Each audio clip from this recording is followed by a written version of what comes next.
ব্যক্তিগত পুষ্ট, তাদের ব্যক্তিগত পালিত কিছু মিডিয়া হাউস থেকে যে ধরনের গর্হিত আচরণ করেছে, ইতিমধ্যে আমরা জানি বাংলাদেশের প্রধানমন্ত্রী বিএনপির চেয়ারম্যান জনাব তারেক রহমানের বিরুদ্ধে যে কুরুচিপূর্ণ বক্তব্য উপস্থাপন করেছেন।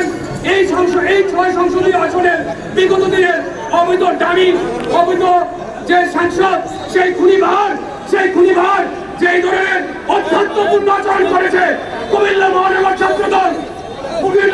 ছাত্রদল খুবই উত্তপ্ত কণ্ঠে বলতে চাই, আগামী দিনে এই ধরনের কোন ধরনের যদি এই কুরুচিপূর্ণ মন্তব্য করা হয়, সেক্ষেত্রে আমরা প্রচন্ড দুর্বার আন্দোলন করে তুলব। 6 দিন আগে যে কুমিল্লার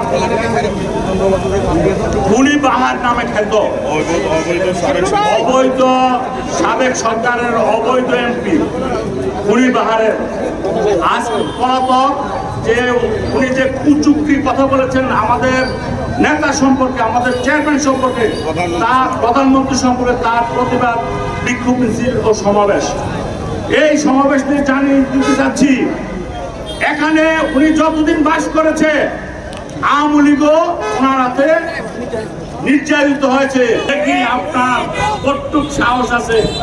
আমার মনে হয় আপনি মানসিক রোগী হয়ে গেছেন, এখন চিকিৎসা করার প্রয়োজন। চিকিৎসা কুমিল্লার মাটিতে আসলে চিকিৎসা হবে না। কুমিল্লা একটা পাগলখানা ছিল, নাঙ্গলপুর চলে গেছে, এখন ঢাকা যে পাবনা যে আপনি চিকিৎসা করতে পারেন। অতএব আপনি কুমিল্লার মানুষ সম্পর্কে বলবেন না কিছু। আশা করি ভবিষ্যতে যদি বলেন আপনার জীবন দশা মনে হয় কুমিল্লাতে আর আসতে পারবেন না। আপনারা দেখছেন মেঘনা টিভি, সত্যি সন্ধানে সবসময়। এছাড়া দেশ বিদেশের নিত্য নতুন খবর জানতে মেঘনা টিভির ফেসবুক পেজ facebook+meghna tv.bd তে লাইক দিয়ে আমাদের সাথেই থাকুন।